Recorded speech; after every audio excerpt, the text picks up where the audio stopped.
Boa noite, sejam todos bem-vindos ao nosso Pod Paiva 05. Convidado hoje muito especial, tá?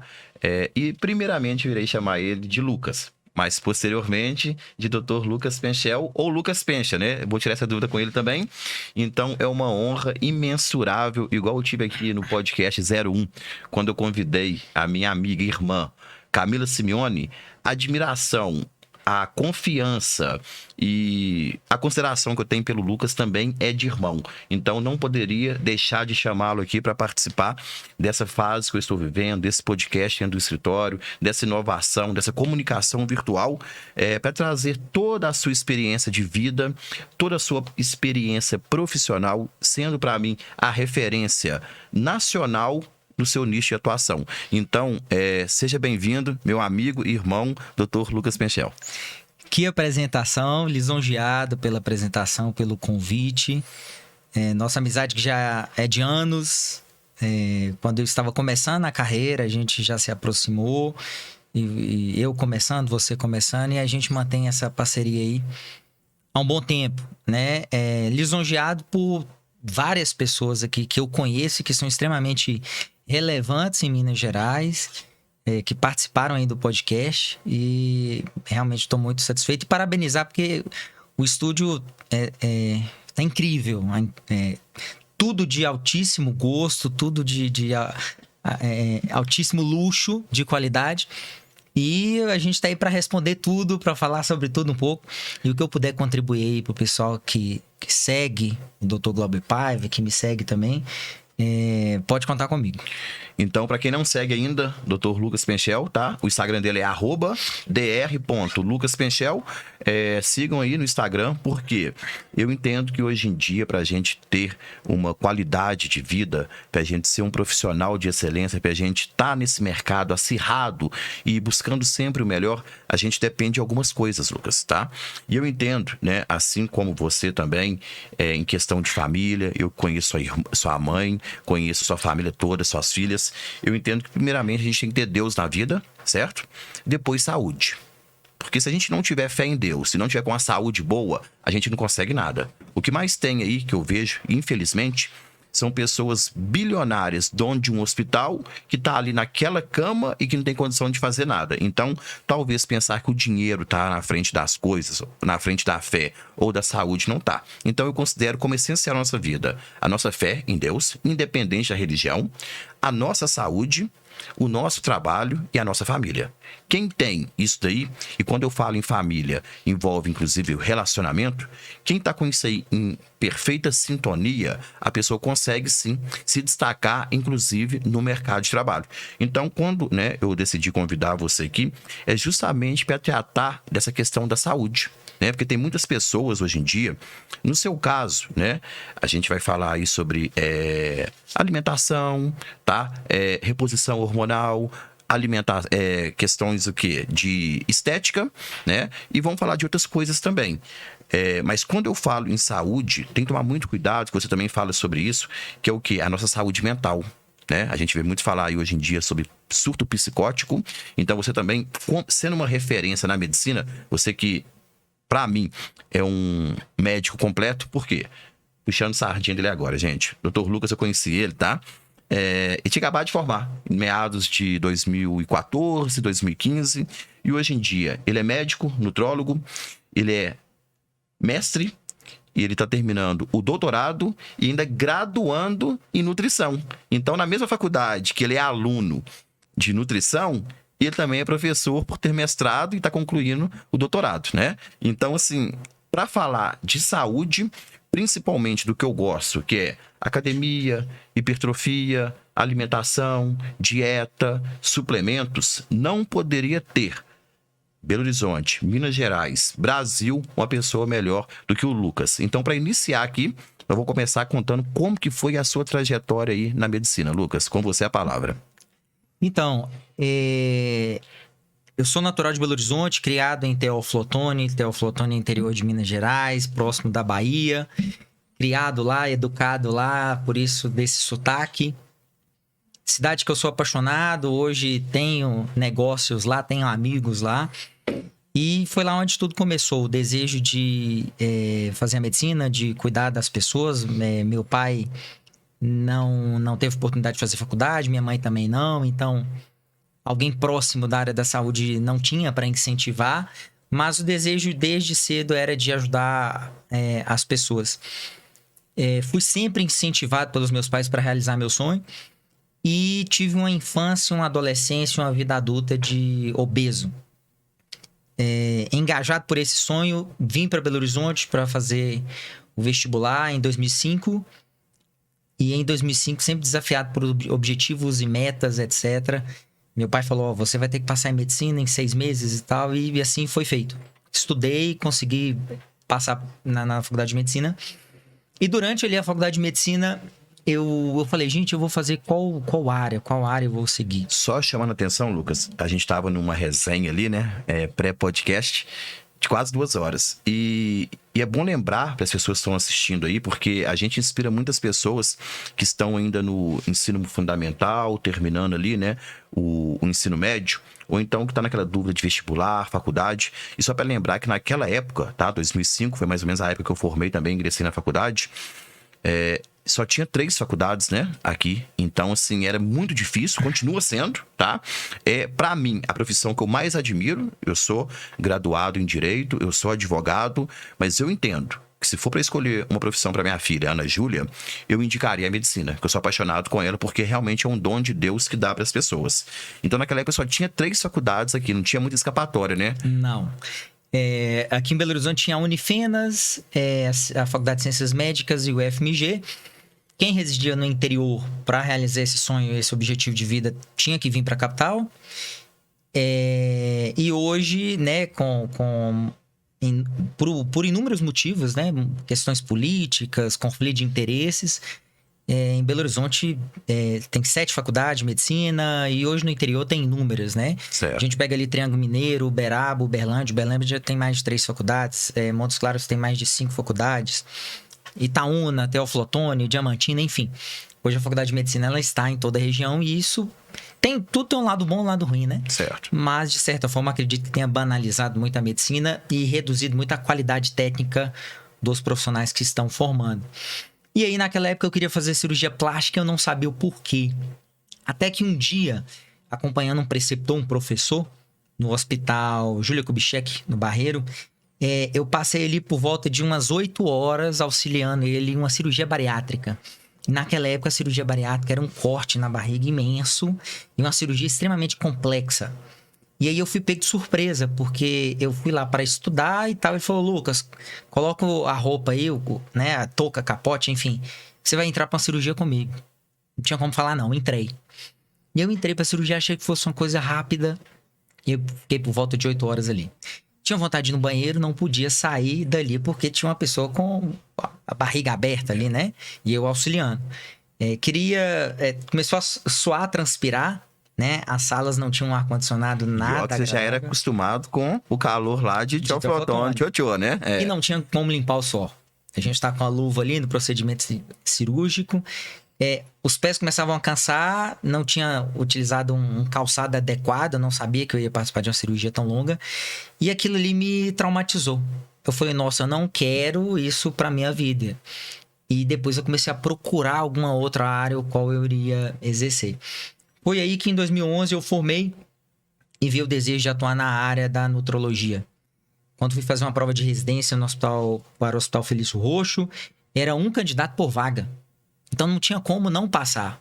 Era só candidatar para a prova de residência que passava. Porém, no Hospital Felício Roxo, que era um hospital pioneiro nessa área, no Brasil, era um atendimento da nutrologia muito hospitalar. Então, pessoas internadas, etc. Eu falei, não, eu quero uma pegada de esporte, emagrecimento, etc. E aí eu não ingressei nessa residência. Mas aí depois eu só fui entender que eu queria cirurgia plástica, eu queria endócrino, eu queria nutrologia, porque eu estava buscando uma autocura de um jovem que passou a maior parte da vida acima do peso, com baixa autoestima, com problemas estéticos. Então, eu fui aquele gordinho da escola. Era pessoal... um trauma ou era o que hoje em dia as pessoas chamam de bullying? Trauma, bullying. Bullying também, né? Eu tinha apelidos assim que na época me ofendiam bastante. Na época da escola ali, eu fui o último a paquerar e muito disso é pela baixa autoestima. Então, todos os meus amigos já tinham namoradinhas, etc. E eu não mal conversava com as meninas. Não tirava foto. Então, tem gente que fala comigo, você tem foto sua aí de 12 anos, 15 anos, gordinho, 18?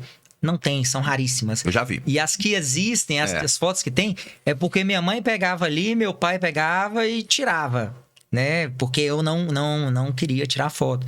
Então, a partir disso, eu pude ver o quanto essa questão de estética, de saúde estética, né? De disfunção estética, compromete tanto para a saúde mental. A ponto de eu não pesava ao sair do banho, eu não usava, não ia pro espelho, não olhava o espelho, não queria comprar roupa, não queria sair, não queria socializar, não deixava de ir pro futebol com os amigos porque eu tinha medo de entrar no time sem camisa, né? Que tinha pelada que era com colete, tinha pelada que é camisa. E aí eu ia pro futebol porque eu adorava o futebol e chegava lá. Eu falava, tô com a dor no joelho aqui, eu não sei se eu vou conseguir. Quando eu via que era time de colete e sem colete, meu joelho voltava a funcionar. Na verdade é o seguinte, quando tinha... Eu que jogava muita bola, né? Quando tinha os coletes, era uma alegria, né? Pra quem não tinha o corpo legal.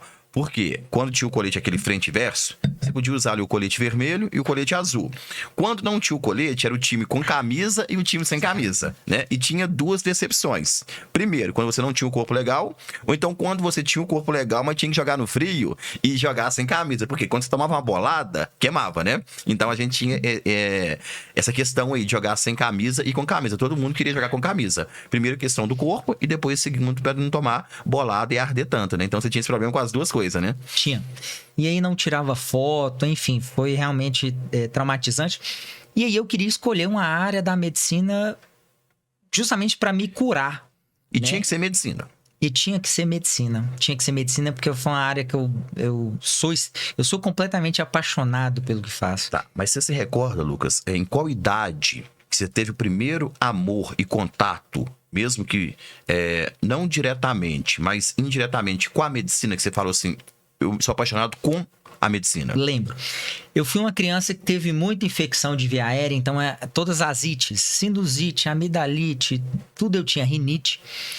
E naquela época a medicina, a saúde era completamente diferente. Então minha mãe, ela vivia me levando para hospitais de madrugada, nebulização, asma, chieira no peito, enfim. E aí, quando eu começava a sentir determinados sintomas para tudo, coceira, bicho de pé, etc., minha mãe, ela tinha uma maletinha de remédio em casa. E aí era incrível, eu ficava admirado, que eu falava assim, mãe, eu tô com isso, eu tô com aquilo. Ela tinha um remédio. Falei, gente, minha mãe, ela não fez vestibular, não fez faculdade, enfim, não teve a oportunidade de estudar direito. E ela tinha um domínio daquilo, ela ouvia, ela falava, Lucas, o que você tem? Deixa eu ver, e dá um remédio. E aí eu fiquei encantado. E quando eu ia pra casa dos meus tios, dos meus primos, eu via o pessoal doente. E eu fazia a mesma coisa. Eu falava assim, não, toma isso, toma aquilo. Porque eu aprendi vendo ela. E aí uma coisa que, inclusive, eu observo hoje com minhas filhas, a gente aprende mais vendo do que ouvindo. Pelo menos como exemplos, né? E tem um detalhe, né? Eu conheço a mãe, né? Gosto de conversar muito com ela. É igual a minha mamãe Cidinha, né? Todo mundo conhece a mamãe Cidinha. Mesmo você sendo doutor, já quase doutor em medicina, a sua mãe não é graduada. E até hoje você, com a idade que tem, ela cuida de você, não é isso? Cuida. Com certeza, cuida. Isso é muito bom. É muito legal. E aí eu comecei a fazer a mesma coisa que ela, né? E isso me deixou fascinado com a área do cuidado. E foi a partir daí que eu comecei a ter um interesse. Porque, como eu disse, eu ia pra casa dos meus primos, minha família. Quando eu via alguém doente da família, eu falava, toma esse remédio pra isso, toma isso. O pessoal tomava, comprava e melhorava. E aí, o que acontecia? Eu via que eu havia ajudado aquela pessoa a melhorar. Isso foi me passando confiança e desejo de levar isso pra minha vida inteira. Então, foi a partir daí que foi o gatilho. E isso foi muito novo né? E o mais legal disso, 10 anos de Lucas, idade ou antes. porque você não fala assim, eu fazia isso pra ganhar R$ 10, eu Não. fazia isso pra ganhar R$ 20. Então, era aquela questão assim, né, de querer ajudar o próximo mesmo. Sim. Né? Não era nada voltado pro financeiro. Dinheiro nunca foi objetivo. Dinheiro sempre foi consequência. Uma consequência da paixão que você tem, do amor que você tem pela medicina. Prova disso que quando eu comecei a atender no particular, minha consulta era R$ 150 com retorno. E para quem tinha plano de saúde Unimed era R$ 100. Lá na Afonso Pena, né? Não foi antes? Foi antes da Afonso Pena? Antes. Eu te conheci na Afonso Pena. Nessa época eu alugava uma sala no Floresta, numa clínica chamada Trinutrix. E aí o aluguel do turno era R$ 250. Então tinha dia que eu não atendia ninguém. E eu tinha que pagar o aluguel. Tinha que pagar o aluguel do turno. E aí era R$ 150 a consulta. A consulta era 1 hora. E o retorno era 1 hora. E era R$ 150. E, então, assim, a questão financeira nunca foi objetivo. E eu acho que nem deve ser para ninguém que deseja ingressar nessa área. Foi o que a gente estava conversando mais cedo, né? Inclusive, você tem também seus projetos voluntários, assim como eu. Então, isso é muito importante, né? É aquela medicina humanizada, né? Isso é muito importante, a gente ajudar o próximo. Igual eu falo, o advogado, ele é essencial. Mas o médico, ele é mais ainda, entendeu? Então, o talento que o médico tem, o dom, né? Porque, de vez em quando, eu falo o seguinte... As pessoas me comparam, às vezes, falam assim, Glauber, mas por que você não quer concurso público, talvez o Ministério Público, um delegado? Aí eu brinco o seguinte, Lucas, eu falo que, igual você tem suas filhinhas lá, as 3, lindas, desde novinho, a gente tem o hábito de apontar e acusar. Nada contra quem é do Ministério Público, quem é um delegado de polícia, até porque eu tenho vários amigos, mas, por exemplo, né, você tem sua filhinha lá pequenininha e tem as outras. Quando uma erra, a outra aponta o dedo e fala, foi ela, né? E normalmente isso acontece também na defesa e na acusação, tá? Então, o ser humano ele já nasce acusando, né? Apontando o dedo em alguma coisa. Para alguém defender o outro é muito difícil, sabe? A dor, né? Então, é um dom também que a vida dá para a pessoa o quê? De defender. Porque quando você vê uma pessoa acusando a outra, raramente vai chegar alguém próximo, principalmente quando é criança, e falar assim, eu vou fazer a defesa dessa pessoa, certo? Inclusive, acontece até entre irmãos. Então, o advogado ele tem um dom. Mas agora, o dom da defesa, que o advogado tem.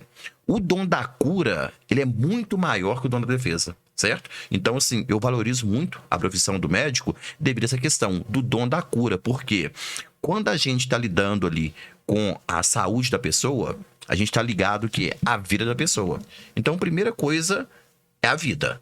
Depois a liberdade, né? É por isso que eu valorizo mais a profissão do médico em lidar com a vida do que a profissão do advogado que lida com a liberdade. Porque se a gente não tem a vida, não tem como a gente ter a liberdade. Eu acho que toda área tem o seu valor. Tudo depende muito da fase, do momento que aquele determinado indivíduo está vivendo. Um exemplo, né? Realmente a ordem de prioridades, eu acredito que seja aquela que você mencionou. Religião, fé, Deus, em primeiro lugar. Saúde em segundo. Família em terceiro. Trabalho em quarto. Mas quanto à questão de valor, é difícil determinar. Eu dou um exemplo. Você é advogado criminalista, referência na área.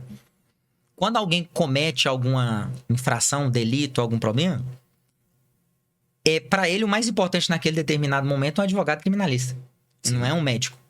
Então, se for pedir ele, qual que é mais valioso para você neste momento? No momento. É o advogado criminalista. Tá. Mas se ele tiver com a dor no peito, passando mal, uma falta de ar, uma febre, quem é mais importante naquele determinado momento? O médico.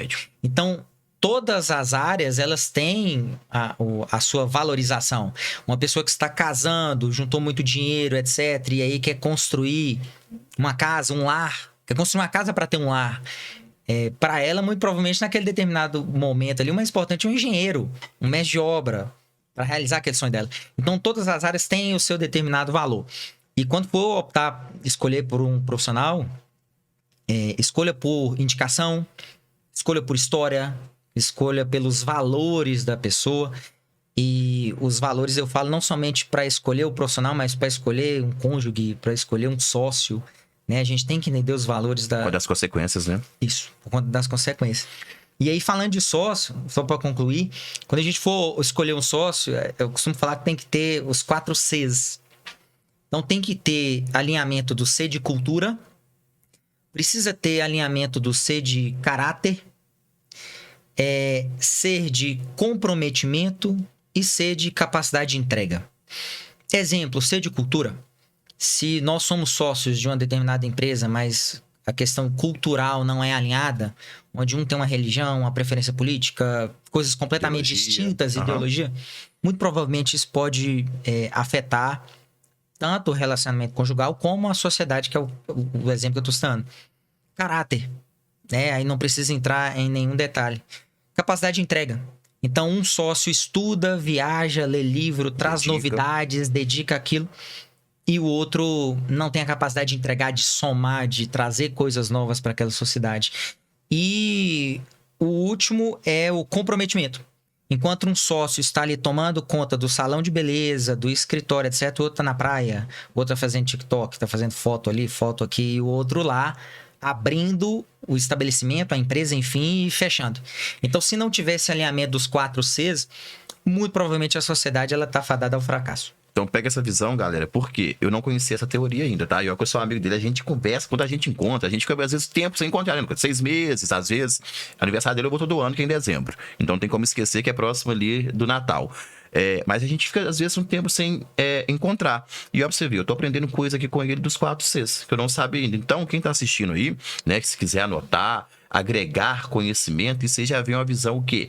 Empreendedora do Lucas, porque desde quando eu conheci o Lucas, eu percebi que ele não era aquele médico qualquer. Ah, eu sou médico. Não. Eu conheci o Lucas e vi nele aquela visão empreendedora. Inclusive, conversei com ele hoje. E tá sempre querendo crescer, querendo expandir, tanto é que hoje em dia o Lucas, ele não tem uma sala, um consultório na Avenida Bandeirantes, ali pra quem conhece aqui, em Belo Horizonte, ele tem uma clínica com mais de 15 médicos, com outros profissionais de várias áreas, porque ele gosta de ser empreendedor. Então, eu gosto de trazer aqui também no podcast, tá? Independente se é o Lucas ou o Juninho da Barbearia Milagre, que corta cabelo no aglomerado da Serra, eu gosto de pessoas o quê? Com visão empreendedora para assistir quem tá aí do outro lado, que tá o quê? Um pouco no escuro. Então, o essencial aqui do Podpaiba, quando eu decidi criar isso aqui, é para trazer cada um que é referência na sua área para abrir a mente de quem tá assistindo aí em casa. Então, essa pegada do Lucas aí de falar dos 4 Cs é muito importante para quem o quê? Tá no escuro. Se for pensar no sócio, lembra dos 4 Cs, né? Lucas, muito importante você contar sua trajetória, tá? Eu acompanhei. Agora me fala assim, quando que foi a sua virada de chave? Quando você percebeu, né, que você está ali na graduação, você se sente médico. Depois, né, você faz a residência, você se torna médico, aquela questão toda CRM. Mas quando que foi a sua virada de chave? Que você começou a perceber, inclusive, que você realizou o sonho da sua família, da sua mãe, e falar assim, pô, hoje eu sou um médico e hoje eu tô realizado. Quando que foi isso aí? Então, vamos lá. Quando eu comecei a atuar na medicina, o objetivo principal eram vários, né? Realizar meu sonho de ser médico, de ajudar as pessoas. Realizar meus sonhos. Obviamente, a gente trabalha para ganhar dinheiro, né? Mentira quem falar que não trabalha para ganhar dinheiro. Obviamente, trabalhando para ganhar dinheiro. Realizar ações materiais, enfim. Mas sem objetivo de enriquecer, de me tornar XYZ. Porém, em um primeiro momento, a área de atuação não era uma área conhecida, poucas pessoas sabiam. Rentável, lucrativo, eu acompanhei essa época. E durante a faculdade eu tive a minha primeira filha, que é a Lavínia. E aí quando eu tive ela, meu pai falou assim, ó, se você fez, você cria. E aí a gente ficou 1 ano sem conversar, e ele, assim, graças a Deus ele fez isso, ele me parou de me ajudar financeiramente. E aí eu tive que me virar, eu comecei a vender ingresso. Eu comecei a vender ingresso na porta do Marista Hall, comecei a ser promoter, a fim de ganhar dinheiro e começar a capitalizar. Mas isso foi uma grande escola, porque eu aprendi a lidar com as objeções. E quando eu falo as objeções, eu trago alguns exemplos. Igual as minhas objeções lá hoje. Alguém liga para marcar consulta, uma objeção. Ah, não, o investimento para consulta é muito alto para mim neste momento. É uma objeção. Ah, não parcela. Então é uma objeção. Ah, eu quero marcar a consulta para essa semana, mas só tem para daqui 4 meses. É uma objeção. Então, tudo que dificulta o fechamento daquela venda são objeções. Então, eu aprendi a lidar com as objeções. Onde eu ia vender um ingresso, cara, mas o outro ele tá vendendo mais barato. Ah, mas eu quero um espaço X. Eu aprendi a utilizar técnicas de fechamento. Onde, por exemplo, um cliente chegava para comprar um ingresso, mas já estava na segunda banda. E aí ele tinha dúvida se entrava ou não na balada. E eu tinha que convencer ele, incentivar ele. Lidar com o público também, né? Lidar com o Isso público. você já era médico. Isso eu estava formando. Formando em medicina. Estava nos últimos 6 Isso é meses. legal, Ali. porque quando eu fiz o podcast contando a minha trajetória, mesmo com a AB no bolso, você já ouviu essa história minha, eu já te contei, eu continuei sendo mecânico de motos e vendendo pneus de moto na Pedro II. Então, eu não tenho vergonha de falar isso, porque cada venda que eu fazia ali de um pneu de moto foi me adaptando pro profissional que eu sou hoje, que de lidar com o público, de fechar um contrato, de ter persuasão, de saber dar um desconto, de saber parcelar. Então, vamos dizer assim, essas catiras que a gente faz na vida, de lidar com o público diretamente, isso aí é o que faz a gente se tornar um profissional e virar a chave. Então, isso é muito importante também, né? E aí eu aprendi a lidar com metas e calcular a questão de custos e lucro, porque até ir para o local de venda de ingresso, ou eu ia a pé, eu ia de ônibus. Se eu fosse de ônibus, eu tinha custo de ida e volta.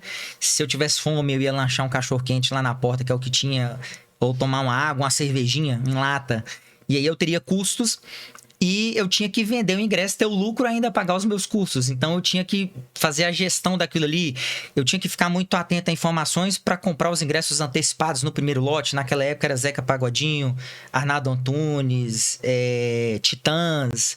E aí eu tinha que ficar atento quando ia abrir os ingressos. Enfim, e aquilo ali foi uma escola para mim. E graças a Deus eu passei por essa fase e tudo que eu aprendi eu consegui trazer no primeiro consultório. Eu trazer no meu primeiro consultório. Mas aquilo, no primeiro momento, era involuntário, né? Eu falei assim, eu não vou aprender isso que eu fiz aqui e vou colocar aqui. Quando eu fui abrir o meu primeiro negócio ali, eu não tinha nem feito o CNPJ, recebi em pessoa física. Eu tributava 27,5%. Pessoas físicas, né? Então, assim... Quanto que é a alíquota hoje da medicina? Não, mas depende de onde você está ganhando. Mas o inicial é o quê? Na advocacia é 4,5%. Não, então. Se você abre, por exemplo, um simples, a maioria dos médicos tendem a abrir um simples, dependendo do anexo que você cai, você fica ali em 8%. Já começa com 8%? Mas aí... É muito impossível ficar nos 8% e a média geral realmente fica ali em 12%, 14%. Mas também não passa de quê? O máximo que pode chegar, cara, para não chegar igual é pessoa física. Eu já fui tributar 22, você acredita? Então é quase pessoa física, né? Quase pessoa física. A advocacia, ela começa com 4,5%, mas também, salvo engano, tá? Coisa de milhões aí, também não ultrapassa...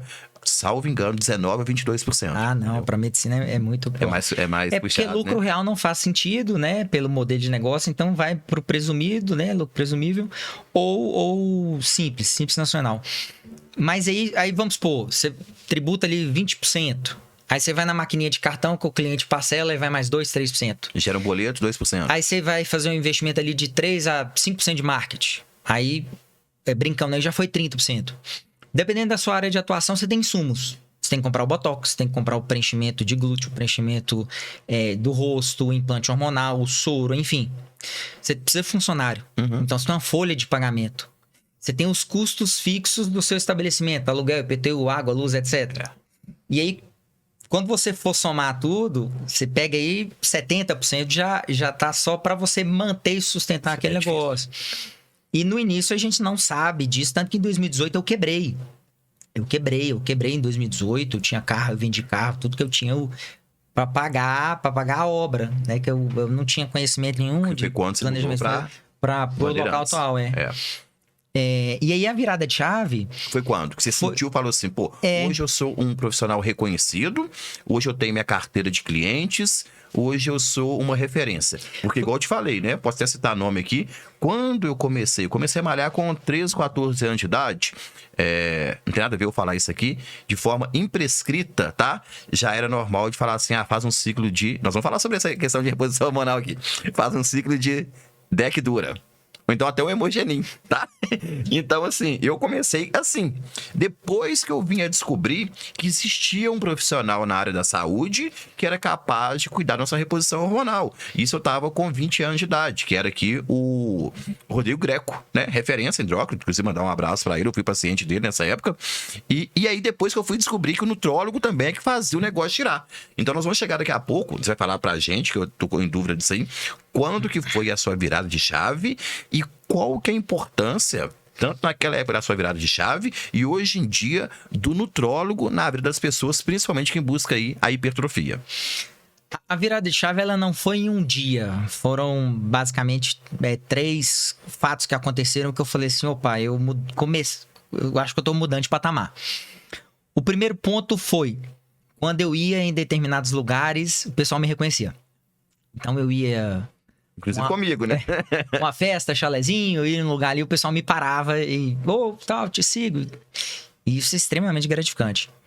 Aí eu falei, opa, o negócio tá começando a encorpar. O segundo ponto foram as pessoas que começaram a me procurar pedindo ajuda ou consulta. E aí, naquela época ali, a pessoa saía do Big Brother, parece que automaticamente já me procurava. Não sei o que acontecia. Então, Uma questão midiática, né? Total. Eu não sei se os Big Brothers, eles falam entre eles, mas é uma coisa impressionante. Aí, em 2015, o pessoal que ganhava entrava em contato comigo, 16, 17, 18. E aí, 1, 2, 3, 4, 5 Big Brothers iam. E concomitante a isso, eu comecei, por exemplo, o governador do estado, na época, foi lá na clínica, senador. Eu falei, poxa, o governador, uma das maiores autoridades do estado, tá me procurando para consultar. Os Big Brothers. Os jogadores. O jogador de futebol. Você tem várias camisas em quadros. Eu lembro que quando o Alexandre Prato estava aqui, né? E ele fez até uma parceria com você, salvo engano, né? De alguma coisa assim. Eu lembro também do zagueiro do Atlético Mineiro. Qual que é? Léo Silva, né? Que não saía de lá. Uhum. Então, assim, eu, por ser atleticano doente, quando chegava um atleticano lá, eu dava vontade de chegar lá e falar assim, patrocina minha blusa aqui, autografa minha blusa aqui também, né? E aí os jogadores de futebol começaram a me procurar. O primeiro foi Elber do Cruzeiro. Eu sou atleticano. Garoto, 17 anos na época, né? Novinho. E eu sou atleticano. Mas aí eu comecei a atender tanto jogador do Cruzeiro que teve Fábio, o Lucas Silva. O Lucas Silva, volante, hoje tá no Grêmio. Chegou a jogar no Real Madrid na época. Né? Jogou no Real Madrid. Ele falou assim, doutor, você é atleticano cruzeirense? Aí eu comecei a rir. Eu falei, sou atleticano, mas hoje eu gosto dos dois e tal. Ele falou, então veste a camisa do Cruzeiro. Ele levou a camisa do Cruzeiro pra mim. E aí eu vesti a camisa do Cruzeiro. Então, assim, profissão em primeiro lugar, né? E aí que foi virar de chave. Eu falei, olha... muita gente me procurando, as pessoas conhecendo na rua. Consequentemente ou não, isso gera autoridade. Então o pessoal fala assim, eu quero aumentar o preço da consulta, como eu faço? Uhum. Um dos pontos para aumentar o seu ticket, o seu preço, é agregando valor. Seja você contador, médico, nutricionista, biomédico, advogado. É agregar valor. Eu quero aumentar o meu preço de procedimento ou consulta, agregue valor. Como agregar valor? Existem várias formas. Uma das formas de agregar valor é gerar autoridade. Como se torna uma autoridade? Fazendo mestrado, doutorado, palestrando, dando aula, escrevendo livro, atendendo personalidades, resolvendo casos complexos. Nossa, esse caso aqui e tal, ninguém conseguia resolver. Então, tudo isso vai gerando autoridade e um dos casos que começaram a gerar autoridade foi nessa oportunidade que eu não tinha mestrado ainda, enfim, foi de atender esse pessoal. E meu objetivo, né, atendendo esse pessoal, que eles me procuravam, não era gerar autoridade, mas depois que eu fui perceber, porque ao atender eles, o preço da minha consulta começou a aumentar demasiadamente, a chegar em um momento onde, em um único ano, eu tinha que fazer 3 reajustes. Isso. Então, em um ano, eu aumentava o preço 3 vezes. Tá com a agenda lotada, porque eu, né, como seu amigo, várias pessoas entraram em contato comigo e falaram assim, Glauber, eu quero marcar uma consulta com ele, eu tô disposto a pagar o valor, mas eu tenho que marcar lá pro meio do ano. Tipo assim, às vezes a gente, em fevereiro e janeiro, as pessoas falavam assim, tem como furar a fila? Eu falava assim, gente, eu como amigo dele, eu não posso fazer isso. Eu posso te indicar, passar o WhatsApp aqui, vai lá e tenta alguma coisa assim, né? Então isso aí eu vivenciei também, essa trajetória sua, entendeu? Foi muito legal. E assim, não adianta ter rede social bombada, fazer tráfego pago, vestir bonitinho, enfim. Você tem que se solucionar problemas.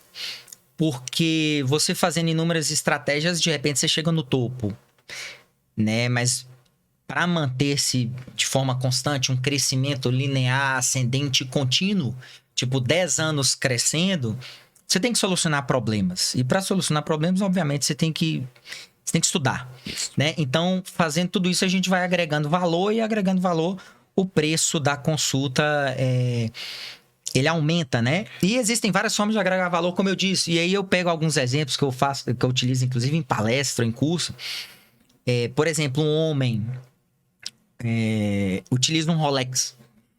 E aí ele tá com um Rolex no braço E aí alguém pergunta pra ele as horas, ele pega o iPhone pra olhar as horas. Porque a gente não Ele tá com o Rolex no braço. não pode ajustar o horário, porque estraga a coroa do Se relógio. bobear, ele nem sabe olhar no relógio de ponteiro, né? Tá tão acostumado com o digital. Mas também não pode, né?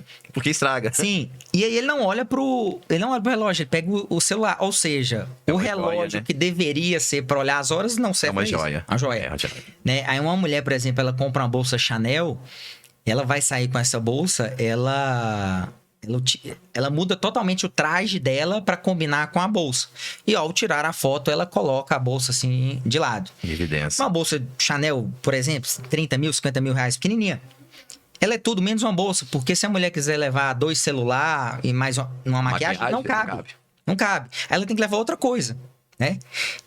Carro. Né? Eu tive uma Porsche conversível e eu... Branca. Branca, isso mesmo, interior caramelo. E homem, quando começa a ganhar dinheiro, é muito bobo. Compra carro. E eu fui assim, bobo. Comprei carro. E aí a Porsche que eu tinha, uma Boxster conversível... Inclusive comprei do Francisco. Comprei do Francisco. Eu lembro direitinho. Comprei do Francisco. Irmão nosso aí. E ela era tudo menos veículo de transporte. Porque era um carro que bebia muito, era um carro que, na minha opinião, duro. Não tem conforto. Não tem conforto, não tem bagageiro. Eu com 3 meninas não dava pra carregar ninguém dentro do carro. E só tinha ela? Não, eu já tinha Land Rover também. Tinha Land Rover também. E quando eu passava num buraco, minha cabeça batia no teto do carro. E olha que eu tenho 1,70 m. Eu também. Então, assim, eu sou baixinho e eu bati. Ou seja, aquele carro, ele é tudo menos um veículo de transporte. Por que que a Porsche, por que que o Rolex e a Chanel custam tão caro, tem um ticket tão elevado? Porque representa luxo, elegância, autoridade, gera prazer. Ou seja, aqueles são marcas de valor que muitas vezes está com aquilo no braço ou a bolsa, gera poder, gera liberdade, gera vários sentimentos, o qual alguns outros produtos não geram. E as pessoas, querendo ou não, buscam também isso.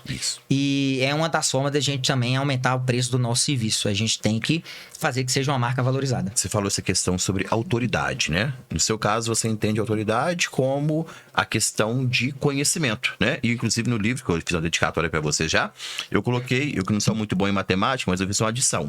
Eu coloquei que para a gente ter autoridade hoje em dia, a gente depende da soma de conhecimento e aparência.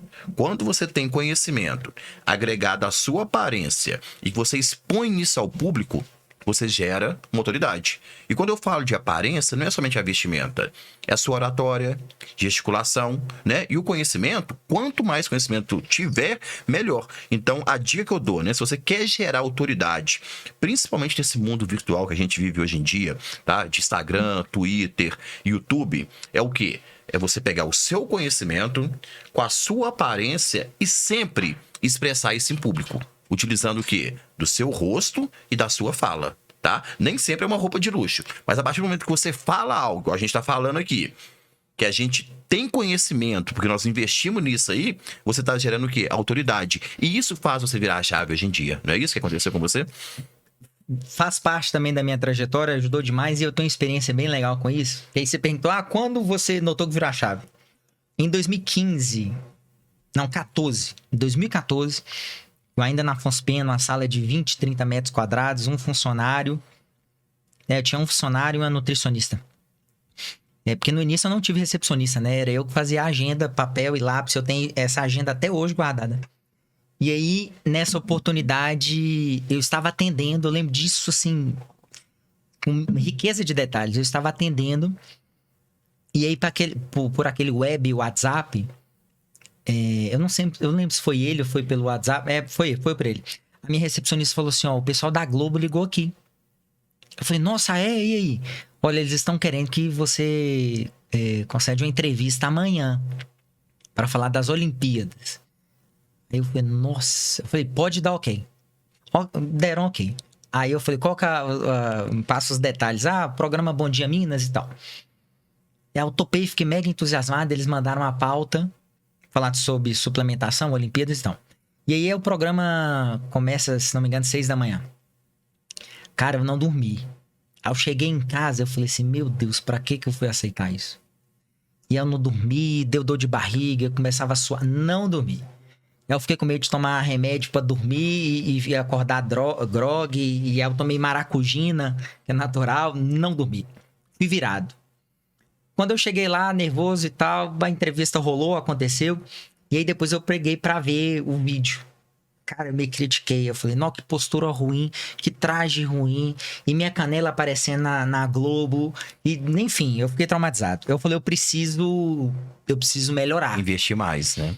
E aí eu fui fazer um curso de oratória na Beth Seixas. Beth Seixas, que é uma radialista famosa em Minas Gerais, que né, atua na área aí há mais de 30 anos. Ela tem curso de oratória para político. Você vê, político fala super bem, né? Uhum. Radialista, enfim. Eu fiz curso com ela. Depois eu fui para um curso de oratória na FGV, Faculdade Getúlio Vargas. E eu fiz coach para quebrar a timidez.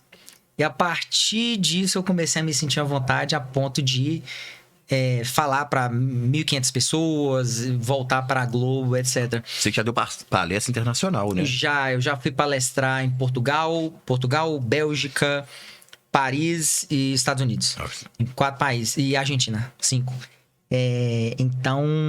Foi uma objeção também, igual seus clientes, Sim, não, sim. de te contratar, que você tinha que suprir aquilo, Sim. né? Olha só, as maiores dores ou traumas da minha vida eu consegui transformar em resiliência. E é uma dica que eu dou, inclusive, para todo mundo que tá aí. Todo mundo tem trauma. Todo Você mundo assistiu tem aquele filme trauma. Contador?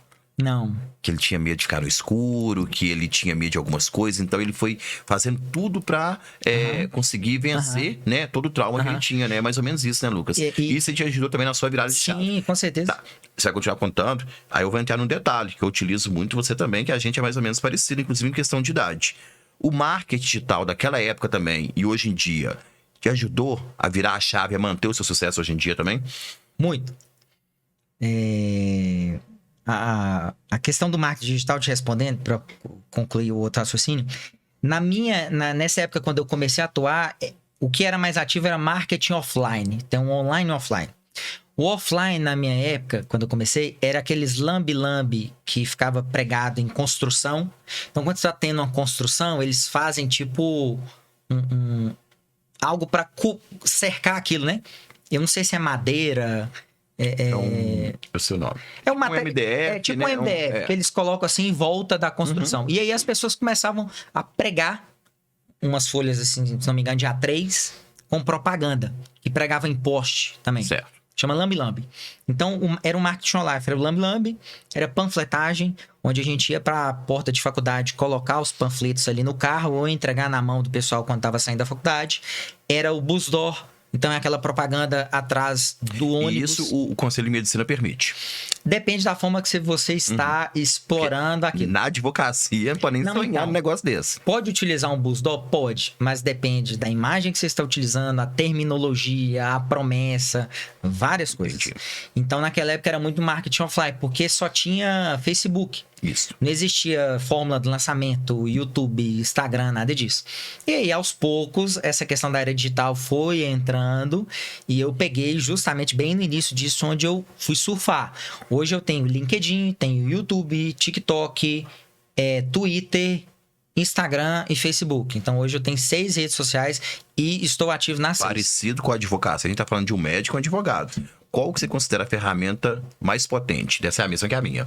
Então, veja bem, se a gente for pegar a pesquisa de 2020, a rede social que o brasileiro mais acessou, quando eu tive informação a esses dados, eu fiquei surpreso, foi o YouTube. Então, a rede social que o brasileiro mais acessou no ano de 2020 foi o YouTube. E eu achava que era Instagram. Quando a gente vai fazer campanha de tráfego pago, nós precisamos de uma conta no Facebook. Precisa de uma conta no Facebook. E grande parte dos empresários ou empresas investem muito e tem um retorno muito grande também no Facebook. Então, eu acredito que a rede social ideal depende muito do público-alvo. Boa. Então, o primeiro ponto é determinar o público-alvo. Como determinar o público-alvo? Qual a idade? Qual o sexo? Onde moram? O que gostam de fazer? O que não gostam de fazer? Qual a principal dor, queixa e problema deles? Porque, por exemplo, o público-alvo de um pediatra, muitas das vezes, vai estar no Twitter. Então, o pediatra ele vai ter que ter um canal ali no Twitter para falar aquela determinada linguagem. Um público-alvo de um geriatra né, médico que trabalha com um público com uma faixa etária mais avançada, talvez seja na hidroginástica. Talvez seja no programa da Ana Maria Braga de manhã. Na Claudete, que fazia comida. Sei, comida. Talvez seja na rádio Itatiaia. Aquela questão que acorda cedinho, Isso. gosta de tomar um café, Então, raiz, exatamente. aquela coisa então, ali. qual que é o seu público-alvo? Não é Qual que é isso? o seu público-alvo? E aí, dependendo do seu público-alvo, você investe e dedica mais tempo naquela determinada rede social. No seu início, que você não tinha tanto capital para investir, o seu marketing orgânico, ele foi mais voltado em quê? Que você se recorda, assim, nessa época de 2014, por exemplo, 2015, 2016? Já era Instagram. Instagram. É. Foi igual a minha A também. maioria já era Instagram, já vinha do Instagram. Mas no início, o que mais chamava era realmente Facebook. Mas aí depois foi Instagram, sim. E as pessoas tentavam marcar uma consulta por você, por exemplo, por direct ou no Messenger, alguma coisa assim. Naquela época, você marcava consultoria também ou já era uma maneira mais formalizada de marcar consultoria? Como que era no início ali? Consulta, o cliente, ele ligava lá para a clínica ou chamava pelo WhatsApp e já agendava. Direcionava. Né? Hoje a gente tem chatbot, né, que é aquele robô automático que contribui. Tem vários outros canais, dá para agendar pelo Instagram, dá para agendar pelo site, dá para agendar pelo WhatsApp. Então, quanto mais prático... Ajudou bastante, né? O cliente, melhor. Entendi. Lucas, você estava me contando ali naquela resenha nossa, e eu gosto sempre de conversar com você, porque quando eu converso com o Lucas, gente, eu que sou acostumado a conversar o tempo inteiro com advogado, estagiário, né? Aquela questão toda. Quando eu converso com um médico da... referência, igual eu, Lucas, minha cabeça abre assim 300 mil vezes. O que você estava falando aqui? Recorde seu, tá? Dos 5 lá que você vai conseguir fazer aquilo. Conta pra gente aí, o pessoal vai... Tá. Você vai ser interessante porque parece que o cara, tipo assim, é uma máquina. Ele vai contar isso aí pra gente do recorde. Qual vai ser? Então, a gente tem que ter metas na vida, né? Quem não sabe... quem não tem meta não sabe qual direção deve seguir. E falando em direção, eu costumo falar que direção é mais importante que velocidade. E as pessoas estão muito voltadas para velocidade. Eu quero logo um carro, eu quero logo uma casa, eu quero o meu 1 milhão, eu quero emagrecer 10 quilos em um mês. E na verdade é muito mais qual o trajeto, o caminho que você deve percorrer para alcançar aquilo. Todos os anos eu elaboro metas, objetivos, faço promessas. Eu sou... na infância eu não fui religioso, não ia na igreja, não lia Bíblia, enfim. Mas eu passei a criar esse hábito, essa rotina. Faço também promessa. E aí todo ano eu tenho essa cultura, esse hábito de fazer isso. E uma das metas que eu tenho a médio e a longo prazo é quanto às questões de titulações ou graduações. Você preza muito isso, né? Muito. Você é muito focado. E aí eu tenho como objetivo aí, né, para nos próximos 3 anos atingir algumas graduações que serão únicas assim na América. Que seria médico, graduado em medicina. Graduado em medicina, nutricionista, mestre, doutor, pós-doc e titulação em nutrologia endócrina. Né? Então, assim, hoje esses trajetos estão todos sendo executados. Não é uma coisa assim, eu vou começar, não. A nutrição doutorado mesmo... ano que vem, né? Doutorado muito provavelmente ano que vem. Nutrição esse semestre. Esse semestre. Esse semestre a gente faz a... Então você vê, gente, olha você vê. Pega a visão desse Podpaiva aqui, do convidado, nós estamos com ele aqui hoje, tá? Graduado em medicina, tá? Tá graduando em nutrição, que é, né? Profissões totalmente diferentes. Às vezes as pessoas acham que nutrólogo e nutricionista fica até em dúvida em questão a isso. E vai ser o quê? Doutorado e pós-doutorado. Não é isso, Nick? Sem falar de pós-graduação, não sei quantas que você já fez até hoje, né? Quantas? Você recorda? De pós-graduação. Vamos falar de pós-graduação. Cara, 5. 5 pós, né? 5 pós-graduações. Isso aí. 5 pós-graduações. Não pode parar. A gente sempre... Meus pacientes me procuram para emagrecimento. Mas todo mundo tem problemas, tem traumas, enfim. E aí eu acabo adentrando nesses outros âmbitos. E aí tem gente que fala assim, mas lá em casa tá assim. Mas é meu marido assim. Mas meu chefe. Mas não sei o que, meu funcionário. Eu falo, olha, todo problema que aparece em nossas vidas, ela quer nos mostrar alguma lição e nos tornar cada vez mais resilientes. Deus não coloca uma cruz na nossa vida que a gente não pode carregar, que a gente não pode carregar. A vida é feita de ciclos. Tudo tem início, meio e fim. E a gente precisa saber lidar com esses problemas e sempre tentar observar o lado bom deles. Então, por exemplo, quando eu tive filho na faculdade, eu falei, meu Deus, minha vida acabou, é um problema, etc. E foi um dos maiores aprendizados da minha vida e que me tornou cada vez mais forte. Quando eu perdi meu pai, né? Eu perdi meu pai de uma forma muito traumática. Eu até hoje assinei um único atestado de óbito. Então, em quase 13 anos de formação como médico, o único atestado de óbito que eu assinei na minha vida foi do meu pai. Pra você ver. E eu que trabalhei em urgência e emergência, entubando paciente, parada cardiorrespiratória, boca a boca, tudo. Pegava o paciente assim, chegava lá na UPA, o coração não batia, né? E a gente reanimava. E aí, com meu pai, eu fiz o atendimento, eu fiz o boca a boca no meu pai, eu fiz massagem cardíaca, fiz tudo. E foi o único atestado de óbito que eu assinei até hoje. Então, assim, pra mim foi muito traumático. E a partir disso eu aprendi a ser mais forte, a me fortalecer. Foi virada de chave também na minha vida. É o que as pessoas hoje em dia, as pessoas até tatuam isso no corpo, a palavra resiliência. Mas as pessoas, às vezes, na prática, não conseguem colocar isso. Não consegue. Entendeu? Não consegue. Então isso é muito... Eu também sou assim. Toda vez que eu vejo uma coisa que tá acontecendo de ruim na minha boa, eu vou lá e tiro proveito e faço aquilo se tornar uma coisa melhor. E é por isso que eu tô evoluindo na vida, Exatamente. sabe? É a resiliência, mas é realmente pegar e colocar em prática, entendeu? Colocar em prática. Tem que tirar do papel e literalmente... Eu não enxergar que não existe nada de ruim. Sempre aquilo ali vai servir como experiência ou fortalecimento, não é isso? Tem que executar. E aí todo problema vai acontecer, precisa acontecer pra gente aprender, ser mais forte e evoluir. Né? A partir do momento onde a vida não tem mais problemas, não tem mais desafios, tudo perde sentido. Né? Igual um videogame, você zera a fase e aí você já passou por todas as fases, não tem nada pra fazer. Tanto é que o maior índice de suicídio é na Suíça, né? Justamente por as pessoas ali terem uma vida muito tranquila, muito fácil, achar que não tem que fazer nada e o quê? Acaba às vezes pirando, surtando por não ter uma dificuldade na vida, né? E essa informação é muito válida, né? Suíça, Noruega, que tem um índice de autoextermínio acima dos outros países. São os países que têm o IDH, Índice de Desenvolvimento Humano, maior do que outros, tem uma renda per capita maior do que os outros. Então, a questão de desigualdade social é algo que não está presente naquele país, naquela cultura. Independente da profissão que a pessoa está exercendo, ela ganha tão bem quanto a outra. E aí, quando a gente vai ver informações do exterior, eu já li que nesses países mais frios, às vezes a pessoa mora sozinha, ela entre óbito, ela falece, e aí depois de 10, 15 dias, o IML vai lá. Porque é o seguinte, a pessoa morre e ninguém percebe e nem vê. E aí os vizinhos, olha, fulano buscava o jornal todo dia e na porta da casa dela tá uma pilha de jornal. O que aconteceu? Alguém entra na casa para ver.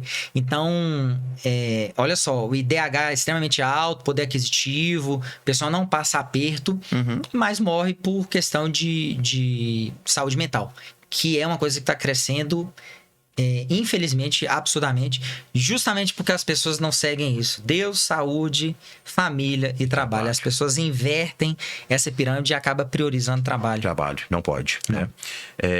E fala pra gente aí, Lucas, o tanto que é essencial hoje em dia, você como médico, referência, no seu nicho de atuação, o que as pessoas buscam mais, né, do Dr. Lucas Penchel, ou Penchel, em questão da atividade, do trabalho, o tanto que é importante você estar bem com a sua saúde mental e a sua saúde física, e principalmente isso dentro da advocacia, que inclusive você foi convidado aí pelo Gustavo Chalfun, né, juntamente com o nosso presidente aí, Sérgio Leonardo, pela intermediação do nosso amigo Marco Aurélio, o tanto que isso é importante na advocacia. Conta pra gente um pouquinho dessa sua experiência com a AB, que você tá lá dentro hoje em dia, né, palestrando lá. Como que é isso aí? O profissional da advocacia, ele absorve problemas tanto quanto o médico, né? O médico, ninguém vai marcar consulta porque tá bem, né? Porque tem um problema. Então, o advogado, muito pouco provável que alguém procure um escritório de advocacia quando está feliz. Realmente tem um problema para resolver. Uma dor. E o advogado, ele tem que estar totalmente preparado para ouvir aquela dor e, principalmente, tranquilizar. Ele tem que ser uma palavra de tranquilidade e trazer resolução para aquilo. Porém, quando a gente vai ver, os profissionais desta área têm uma qualidade de vida muito aquém do que poderia ter. né? E acabam não se preocupando com a questão da saúde mental e física. Difícil. Quando a gente pratica atividade física, tem uns receptores nas articulações chamada baroreceptores. E quando nós exercitamos, movimentamos, esses baroreceptores, ao serem estimulados, eles começam a produzir endorfinas, começam a produzir catecolaminas, noradrenalina, dopamina, todas essas substâncias, neurotransmissores e hormônios que são produzidos ao tomar um energético, a ingerir uma bebida alcoólica e que tem um efeito similar ao, por exemplo, ao Venvance, ao êxtase, drogas ilícitas. Que na Segunda Guerra Mundial era a metanfetamina. Metanfetamina. Isso. Então, todos esses neurotransmissores hormônios que são produzidos através de por exemplo, após o sexo, chocolate, etc., a gente consegue também produzir através da atividade física. O primata, o Homo sapiens, ele evoluiu através justamente da caminhada. O primata, ele caminhava 20 km por dia atrás de abrigo e comida. E hoje a gente costuma não caminhar 20 km em uma semana. Além disso, tem as questões de sono. As pessoas vão dormir quando estão extremamente extenuadas, cansadas. Quando está de saco cheio de celular, já viu tudo que tinha que ver, já assistiu tudo que tinha que ver na TV. E fala, tá na hora de dormir, porque eu tô bocejando aqui, eu tô dormindo na frente da TV. Quando, na verdade, a questão do sono a gente tem que induzir, mesmo que não esteja com sono. Porque a gente chega em casa, quer trabalhar, quer ver notícia, quer conversar, quer fazer inúmeras coisas. E isso estimula o nosso sistema nervoso central a ficar ligado. E aí a gente acaba não indo dormir. Então, da mesma forma que nós temos, tem um almoço de domingo. Ah, não, domingo eu acordei 11 horas da manhã. Aí eu vou lá pra casa da minha sogra, almoçar meio-dia. Ah, não tô com fome, acabei de acordar. Mas a gente vai, senta na mesa e almoça. Até a reunião tal hora. Vai. Ah, eu tenho que chegar no trabalho às 8 horas da manhã. Tô de ressaca, tô cansado, tô triste, tô de TPM. Mas vai. É o mesmo do sono. Ah, eu não estou com sono, mas tem que induzir o corpo a dormir naquele determinado momento para respeitar o nosso ciclo circadiano. Que, inclusive, produzir melatonina à noite, GH à noite, progesterona à noite. Já até estudei sobre isso, que é a síndrome do pensamento acelerado, né? A pessoa vai dormir e não consegue, ela fica ali pensando mil coisas e isso influencia no seu dia posterior, quando você vai trabalhar. Eu tava tendo um problema desse, aí eu fui e comecei, né, a pensar assim, gente, eu tenho que desligar do mundo, porque eu ia deitar, Lucas, eu ficava pensando mil coisas, mil fitas, como Racionais fala, né? Aí eu ficava pensando o tempo todo. E aquilo estava me prejudicando. Eu achava que ele estava me fazendo bem, eu ficar tentando pensar mil coisas antes de dormir, e sendo que no outro dia eu não rendia. Então isso é muito importante, igual eu, às vezes, tem dia aqui no escritório que eu chego a prestar 7 consultorias presenciais. Ouvindo cada cliente, cada dor, né? Às vezes você ainda tem um psicólogo. Então eu penso assim, eu tenho que estar bem para poder passar, né, uma tranquilidade, um conhecimento técnico, um parecer, alguma coisa aqui pro meu cliente. Porque isso aí teve uma época que realmente estava prejudicando a minha profissão em questão de saúde mental, entendeu? Então isso que você fala é muito importante. E aí quando a gente pega cases como Abílio Diniz, Jorge Polema, dono da Ambev, que é o cara mais rico hoje do Brasil, né? O Polema mesmo já está com aproximadamente 90 anos e tem filho aí de 10, né? A filha mais velha dele, se não me engano, tem 50 e pouco, quase 60. É um cara que joga tênis de manhã, que corre de manhã, o mesmo do Abel Diniz. Então, assim, são mega empreendedores, patrimônio de bilhões, geram inúmeros empregos, estão com a saúde extremamente em dia. E uma das coisas que eles falam, que não abrem mão, inclusive em livro deles, o livro Sonho Grande mesmo do Paul Lehmann, é que a atividade física é essencial para o sucesso profissional. É ali que você drena energia, é ali que você controla ansiedade, previne depressão e libera essa descarga de neurotransmissores que vão dar a sensação de prazer e bem-estar. E essa questão da mente hiperativa à noite, isso leva a insônia precoce. Que é quando a pessoa deita para dormir e não consegue dormir, fica pensando em inúmeras coisas e literalmente não desliga. E a mente hiperativa, ela fica ali no 220. Então você tem que adotar hábitos e uma rotina que tire você do 220. Seja uma leitura. Eu, por exemplo, adoro isso, porque ninguém consegue ler no 220. E quando você vai ler, você obriga ao seu raciocínio, a sua hiperatividade a ser reduzida, para você fazer uma leitura calma e tranquila e entender aquilo que está lendo. Então, consequentemente, você relaxa. Tem pessoas que vão ver série, uma série mais tranquila. Outras vão ouvir música. Outras vão conversar com pessoas calmas. quanto menos iluminação, melhor, né? Quanto menos iluminação, melhor. A pele tem receptores que, quando entra em contato com a luz, seja luz de celular, de banheiro, de TV, isso manda uma mensagem para uma glândula chamada pineal. E quando tem luz na pele, manda mensagem para a pineal e fala assim: não produz melatonina. Não produzindo melatonina, a gente acaba não dormindo. Outro detalhe é que, para quem está dormindo e deixa a TV ligada, a emissão daqueles raios ali, né, que da emissão de luz ali na pele, pode impossibilitar o alcance, a chegada no sono profundo, que é o sono REM. Então a pessoa às vezes está deitada ali, apagada, e acorda cansada, fala assim: oh, eu tô acordando cansado, não sei o que tá acontecendo.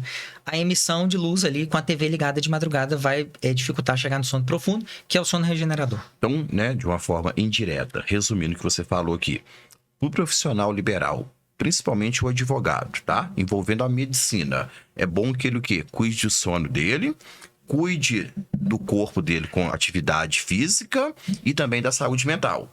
E também da dieta. E Isso. como que anda a dieta? São os 4. São os 4, né?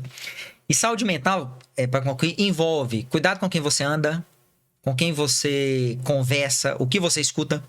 Porque tem pessoas que te jogam para baixo, tem pessoas que te intoxicam mentalmente. Seja amigo, seja cônjuge, seja família, tá? Informações de TV, enfim. Se livrar disso, praticar atividade física, dormir bem e alimentação. Alimentação não necessariamente é só comer, né? Mas o próprio jejum intermitente, por exemplo, é uma estratégia extremamente saudável, desde que não seja feita todos os dias. E orientado para o profissional da saúde. Sim, com certeza, precisa. Porque o que é remédio para alguns pode ser veneno para outros. E existe uma área da nutrição e genética, que é a nutrigenética e nutrigenômica, que fala justamente disso. Às vezes, um abacate para mim é saudável, para você é ruim. Uma carne, um peito de frango para mim é ruim, para você é saudável. Então, isso é extremamente individual. Então, dependendo do gasto calórico. A pessoa acorda às 6, a outra acorda às 10... o gasto calórico é diferente. Uma treina 5 vezes, outra treina 3, é diferente. Uma faz crossfit, uma musculação é diferente. Então, isso você estuda na nutrição ou na medicina? Estuda mais na nutrição. Na nutrição. Mais na nutrição. É por isso que você está fazendo a graduação de nutrição. Você conciliar tudo que você já sabe da medicina aliado com a nutrição dos alimentos, né, Hipócrates, há 450 anos antes de Cristo, falava: teu remédio, teu alimento. Teu alimento, teu remédio. O médico pede exames, o médico faz o diagnóstico, o médico entende as questões hormonais. Em alguns casos, quando necessário, vai prescrever remédio. E o nutricionista vem com a mudança do estilo de vida, com os alimentos corretos, os nutrientes corretos, quantidade certa de proteína, de carboidrato, etc. Então, para o paciente não ficar dependendo de remédio a vida inteira, utilizar aquele remédio para pressão, para sono, para depressão, a gente vem com os nutrientes. E aí a gente vem com o diagnóstico, investigação e o tratamento através da comida. Quando a gente fala dessa virada de chave na sua profissão, tá? Sei que não contou isso aqui, mas eu acompanhei. Você teve justamente essa virada de chave de sucesso em busca do emagrecimento, o corpo perfeito, que os pacientes, inclusive eu, te procurava para isso, mas só que depois você modificou com aquela questão da prevenção, né? Que é o quê? É a pessoa viver bem e a pessoa viver mais. Que é muito melhor do que talvez só a aparência, não foi isso? Hoje em dia você é uma referência mais voltado na prevenção e na saúde do que na estética. É justamente isso que você falou. É viver bem, é envelhecer o mais jovem possível. É isso aí. Envelhecer o mais jovem possível. E a expectativa de vida da população tem aumentado drasticamente. Eu li uma pesquisa ontem, a região, cidade, enfim, lá levava em consideração cidade, estado e país, que tem maior longevidade hoje é Hong Kong. Aí tá beirando aí 84 anos. Mas a expectativa de vida, de modo geral, tem crescido demasiadamente. Porém, as pessoas têm chegado aos 50, 60, 70 anos tomando inúmeros remédios, com depressão, com ronco, com baixa libido, com problemas de memória, com problemas de ansiedade. Aí eu pergunto, vale a pena viver por tantos anos e com a qualidade de vida ruim, triste, dependente para fazer coisas simples? Na minha opinião, não. Por esse motivo, a gente tem que pensar sempre na qualidade de vida. Quando a pessoa fala assim, não tenho tempo, subentende-se que aquilo não é minha prioridade. Outras coisas são prioridades. E aí entra trabalho, etc, etc, etc. Mas para performar bem no trabalho, produtividade. Produtividade é o quê? Fazer várias coisas de forma qualificada em um curto período de tempo. Então, se a pessoa é produtiva, e ela consegue ser produtiva com atividade física, alimentação, sono, igual a gente falou, ela pode trabalhar menos horas por dia, menos vezes por semana e ter um resultado ainda melhor. Mas como as pessoas colocam o trabalho em primeiro lugar, sono, etc., em último lugar, ela acaba perdendo a produtividade e busca remédio para tratar sintoma. Aqui, Lucas, ela... Primeiro, você trabalha para ganhar dinheiro e depois você gasta para ganhar saúde. Gasta para ganhar saúde. Algo assim, né? Exatamente. É isso. Exatamente. E aí a pessoa começa a tomar remédio para tratar sintoma. Aí toma um para acordar, um para dormir, um para ficar feliz, um para ficar triste. Uma postagem sua que eu tive que compartilhar e republicar. Como que foi aquela postagem sua que bombou o mês passado? Aquela bombou. Você sabe qual que é? Bombou. Você falou assim, hoje em dia as pessoas estão achando que é normal. É um remédio para isso, é um remédio para aquilo, é isso. Como que foi a listagem que você fez dos medicamentos aí? Aí é remédio para tratar efeito colateral de remédio. Então, não dorme bem, toma um Zopidem. Zopidem. Aí você vai acordar com sonolência, indisposição. Vamos falar, você vai falar virado pra essa câmera aqui, sabe por quê? Talvez você tá vivendo essa realidade. Eu já fiz isso, tá? E isso aí é um caminho sem volta. A cabeça vai pirar, seu corpo vai virar um efeito sanfona. Então, pega a visão do que o Lucas vai falar aí agora. E lembrando, e vai citar o nome dos medicamentos. Se vocês estiverem nesse ciclo aí, você tá indo pra ruína. Como que é, Lucas? Vai lá. Então, a pessoa tá sem sono, tá dormindo mal. E hoje, 60% da população tem alguma queixa relacionada ao sono. Então, de cada 10 pessoas, 6 adultos vão falar, meu sono pode melhorar. Vai para um Zopidem. Toma um Zopidem, acorda um pouquinho sonolento, com preguiça, fala, nossa, eu tô demorando para ficar aceso, eu vou para um Venvance. Toma um Venvance, fica muito agitado e às vezes até muito ansioso. Lembrando que do Venvance também tem aquele outro que é similar a ele, que é mais... Ritalina, isso aí. Stavigile, são chamados nortrópicos, piracetam. Aí toma o Venvance para acordar, para ficar disposto, pegou a receita com o vizinho, enfim. E aí fica muito agitado, começa a ter crise de ansiedade. Aí vai para fluoxetina. Paroxetina também. Começa a tomar fluoxetina ou paroxetina, compromete a libido. E aí a libido tá ruim, aí toma a testosterona. Começa a tomar a testosterona da espinha, da acne. E aí vai para um Roacutan. Aí toma um Roacutan e aí fica com a pele ressecada e o intestino preso. Aí toma um Orlistat. E aí toma Orlistat, começa a eliminar a gordura e aí fica deficiente de vitamina D, de vitamina E e isso prejudica a imunidade. Começa a gripar e toma um antibiótico. E aí quando vê a pessoa entra num ciclo, numa cadeia extremamente viciosa e uma polifarmacologia onde ela vira cliente da farmácia e fica com aquele monte de remédio. E o detalhe, ela toma o Zopidem, mas o sono ainda não melhora. Ela toma o Venvance, mas ainda vai ficar cansada. Enfim, são remédios úteis, são remédios que devem ser utilizados, são medicamentos que eu prescrevo, mas tem que ser muito pontual e individualizado. Porque muitas das vezes a pessoa tem cansaço de manhã porque não dorme bem, porque ronca, porque come muito à noite, porque não pratica atividade física, porque tem hipotireoidismo, tem deficiência de testosterona, tem alteração do cortisol, tem menopausa, tem depressão, tem anemia, deficiência de ferro, tem anemia, deficiência de B12. Então ela pode ter inúmeras coisas que levam a ela a ficar cansada. Então para que ela vai tomar o energético, a cafeína, o Venvance, se o problema muitas das vezes é vitamina D, é B12, ou é ferro, ou é tireoide, ou é testosterona? Que resolve com a própria alimentação e atividade física. Acabou. Ou reposição hormonal. Então Reposição assim, hormonal. entender a causa, por que a pessoa está cansada. E não simplesmente tentar tratar o sintoma. Isso. Né? Então é entender para atender. Então o médico ele tem que ser um bom ela não tem uma vídeo. patologia, ela cria aquilo. Não é isso? Sim, sim. Às vezes o cérebro dela começa, né, a achar que ela depende daquilo ali, daquele medicamento, e sem ela ter essa É muito mais patologia. prático chegar e comprar um remédio e tomar, mas aquilo ali ela tá entrando numa cadeia, um ciclo vicioso interminável. E hoje as principais dores no consultório são aí sono, insônia, ansiedade, estresse, depressão, cansaço, fadiga, indisposição. E aí depois vem uma série de outras coisas como emagrecimento, libido, queda de cabelo, problemas de pele, dor em articulações. Mas os principais são os quatro. Estresse, depressão, ansiedade, insônia, cansaço, fadiga, né? Então, quando eu comecei, o pessoal queria, eu quero definir, eu quero secar, eu quero carnaval, massa magra e tal. Porém, hoje, são esses 4 problemas. E quando a gente vê justamente por não praticar atividade física, por não... O que era um problema no corpo fácil de sanar, ele passa a ser um problema mental que não tem ainda um médico no mundo que sabe tudo da nossa mente, tá? Às vezes pode saber tudo do nosso corpo, a nossa mente não tem ainda. Então, às vezes, uma coisa que é simples, beleza? Que é o nosso corpo, talvez estética, passa a ser uma coisa mental que não tem cura. Esse que é realmente, talvez, o problema da maioria das pessoas, né, Lucas? Glauber, eu aprendi uma coisa com um paciente. Os pacientes me ensinam muito. E o ser humano, ele tem uma questão de muito preocupar com a grama do vizinho. Ah, fulano tá assim, fulano tá rico, fulano tá bem, fulano tá bem. E tudo aquilo que você conquistou e construiu passa a ser pequeno. A gente esquece da nossa própria história. E nós precisamos retroalimentar isso. Seja ler coisas, metas, que você... então sempre guarde, eu guardo isso. Eu guardo depoimento de paciente, mensagem de Instagram, de WhatsApp, do print.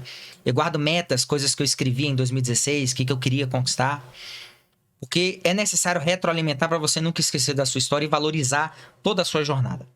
Mas aí a gente encontra alguém que tem X, aí tudo aquilo que você tem não passa a valer mais nada. Vai por água abaixo. E aí nós ficamos loucos e sedentos para conquistar determinadas coisas sem saber o porquê de conquistar aquilo. Só por fato de falar assim, eu quero ter. Isso. Sem saber o motivo. Exatamente. Só porque o outro tem. E aí um paciente meu... Ele voltou na consulta alguns meses depois, extremamente bem, dormindo bem, e com a cabeça boa, emagrecendo e tal. Aí eu falei com ele, o que aconteceu? Ele falou, eu tive uma virada de chave depois que eu vim aqui, você me deu uma aula e tal. E eu percebi que para eu curtir minha esposa, meus filhos, fazer meu churrasquinho no final de semana e tomar minha cerveja, eu não precisava trabalhar para ganhar $500 mil. Eu ganhando 50 mil, minhas filhas estudavam na escola boa, eu tinha tudo que eu tenho com $500 mil.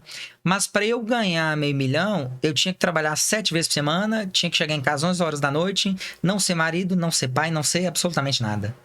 E aí minha qualidade de vida estava piorando. Hoje eu estou trabalhando menos, demiti várias pessoas, diminuí a empresa, estou tendo lucro, sou um pai, sou um marido e tenho uma vida excepcional. Isso me fez refletir. Porque eu falei, gente, será que eu preciso ficar trabalhando, ficar com essa... Não, pera aí. Existem outras coisas que fazem muito mais sentido na nossa vida. Um trabalho voluntário, um mestrado, não sei, emagrecer 5 quilos. Eu lembro disso, Lucas, que eu sou muito fã. Eduardo Costa, inclusive mandar um abraço pra ele aí. Fã de carteirinha. Quando ele consultou com você a primeira vez, eu lembro que ele falava isso. Ele falava assim, gente, depois eu consultei com o Lucas, a minha vida sexual mudou, a minha autoestima, a minha forma de entrar no show, a minha questão, eu falo no céu. Eu fiquei com orgulho, né? Pensando, pô, é meu amigo ali fazendo, né? Um cantor aí de sucesso nacional, internacional, mudar a vida dele. Foi aí que eu percebi o tanto que um médico pode, né, ajudar na vida da pessoa, entendeu? Foi justamente. Eu lembro disso. O Eduardo Sertanejo, né? Uhum. Ele é meu paciente desde 2018. E o objetivo inicial dele lá era ficar forte, definir e tal. E aí eu via que existiam outras coisas que precisavam ser ajustadas. E depois disso, né, ele é paciente até hoje, me indicou vários outros sertanejos. E depois disso ele viu a importância de valorizar, valorizar outras coisas. E aí ele parou muito com essa questão de estética corporal. Tem uma banda de pagode que menos é mais. Na nossa vida também é assim, né? Às vezes menos é mais, entendeu? Menos é mais. A gente não precisa focar em querer tudo, em tomar todo tipo de medicamento pra buscar a vida perfeita. Isso. Às vezes uma coisinha que você faz ali, um ponto que você acerta, você chega num eixo, você consegue ter uma vida muito melhor do que você queria ser uma pessoa perfeita. E aí as pessoas têm adoecido por conta disso, né? E prova disso é a estatística minha, tá? Não é evidência científica. Eu já trabalhei no SUS durante alguns anos, percebo que as pessoas com um nível sociocultural mais baixo, uma condição financeira mais limitada, elas têm mais doenças cardioendócrino-metabólicas, que é o quê? Pressão alta, ácido úrico, gordura no fígado, diabetes, aí tem que amputar a perna, enfim, coração inchado, né? Insuficiência cardíaca congestiva, coração inchadão. Mas quando a gente vai pro público que tem uma condição sociocultural mais alta, o pessoal que fatura muito, mega empresário, rico, etc., eles não sofrem disso, eles sofrem de problemas de saúde mental. Sei. Depressão, ansiedade, transtorno de ansiedade generalizado, transtorno de compulsão alimentar. Síndrome A do pressão pânico, tá legal, síndrome síndrome do psicótico. pânico, psicose, esquizofrenia, desejo de autoextermínio.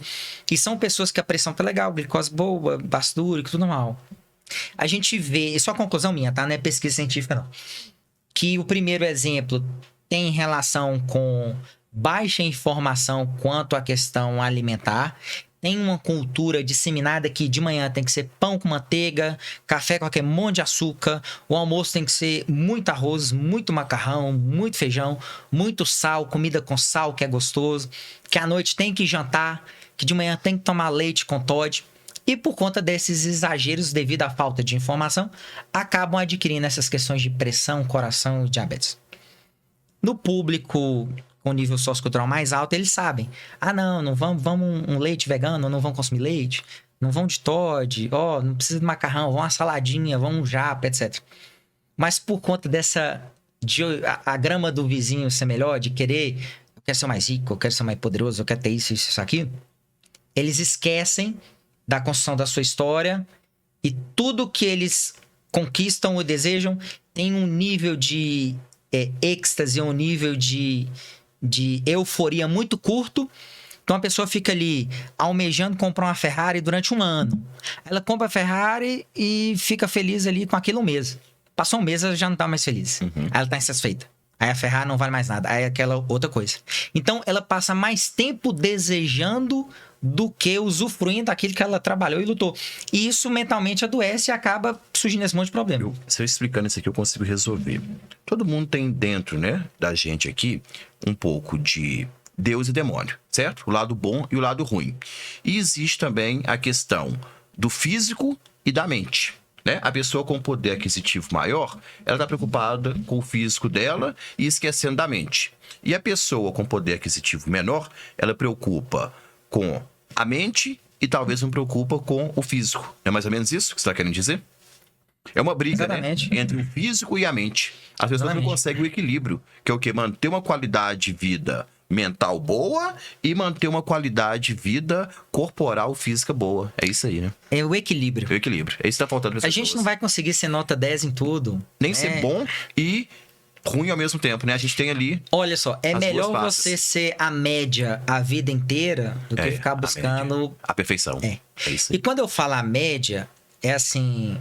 se você segue a sua dieta nota 8 a vida inteira, você reduz drasticamente a possibilidade de câncer, de baixa autoestima, de obesidade, de ronco, de tudo. Se você trabalha e se dedica ao trabalho nota 7, nota 8, você vai conquistar as suas coisas. Né? Não precisa dedicar nota 10. Porque se você se dedica a nota 10, algumas outras coisas acabam perdendo esta nota. Né? Humanamente impossível. Nós somos seres vulneráveis. Nós temos falhas, defeitos. E a gente tem que aceitar isso muito bem. E saber lidar com essa vulnerabilidade. Hoje tem uma seita de que tem que acordar às 5 da manhã...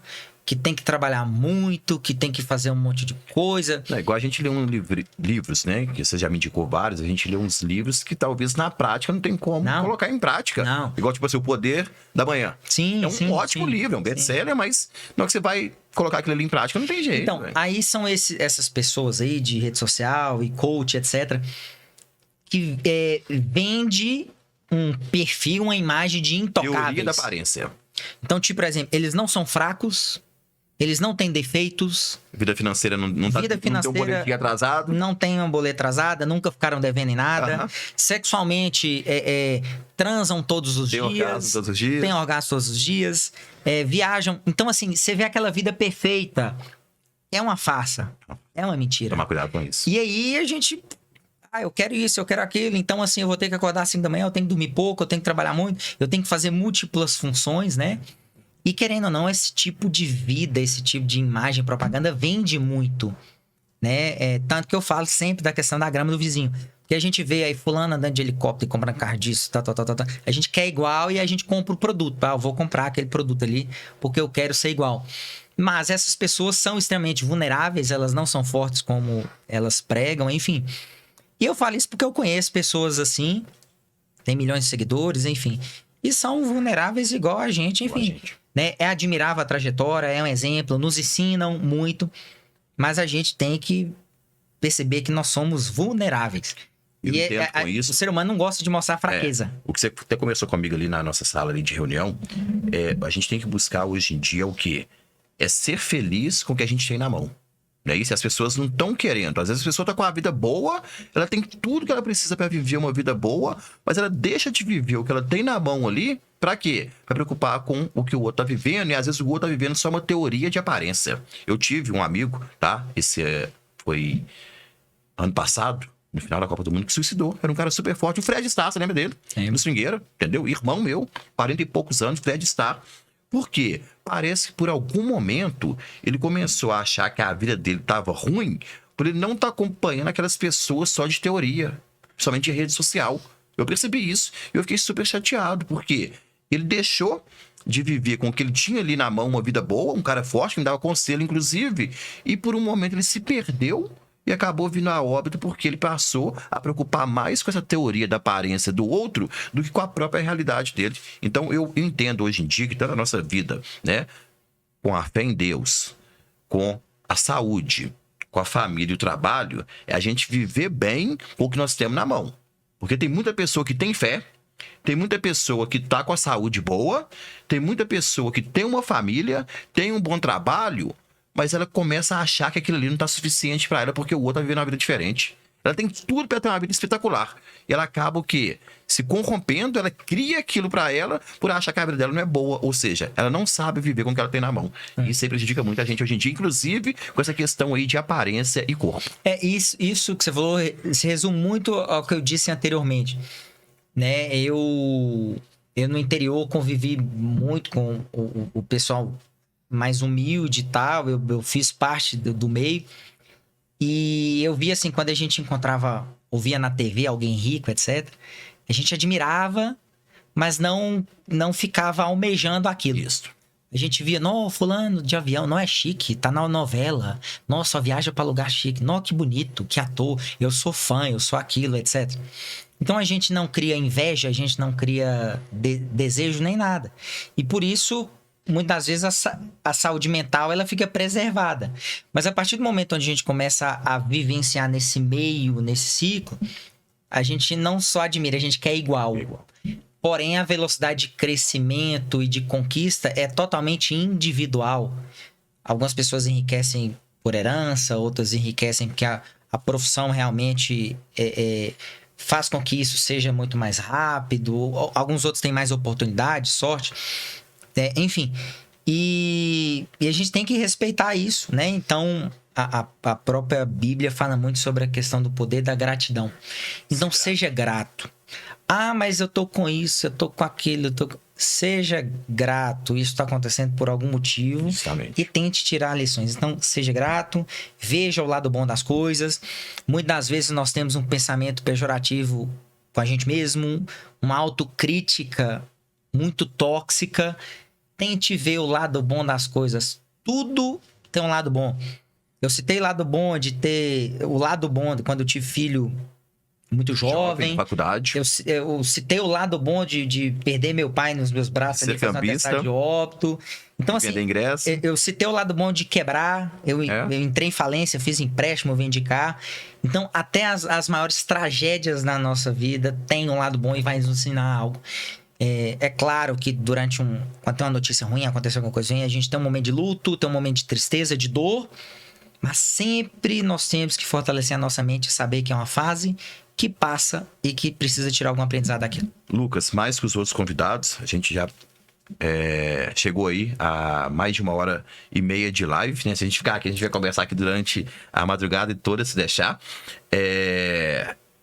Inclusive no Instagram, né? É limitado aí a 1 hora, depois tem que abrir de novo.